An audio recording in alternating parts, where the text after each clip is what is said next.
हुकूमत ने पेट्रोलियम मसनूआत की कीमतों में 3,95 रुपये से 4,15 रुपये फी लीटर तक इजाफा करके अवाम को नए साल का तोहफा दे दिया। वजारत खजाना ने पेट्रोलियम मसनूआत की कीमतों में इजाफे का नोटिफिकेशन जारी कर दिया। कीमतों का इतलाक 1 जनवरी 2022 से हुआ और पेट्रोलियम मसनूआत की कीमतें आइंदा 15 रोज के लिए लागू होंगी।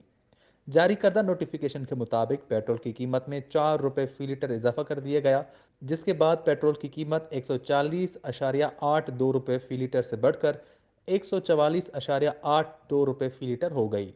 हाई स्पीड डीजल 4 रुपये फी लीटर, लाइट डीजल ऑयल 4,15 रुपये फी लीटर महंगा कर दिया गया, जबकि मट्टी के तेल की कीमत में 3,95 रुपये फी लीटर इजाफा किया गया है।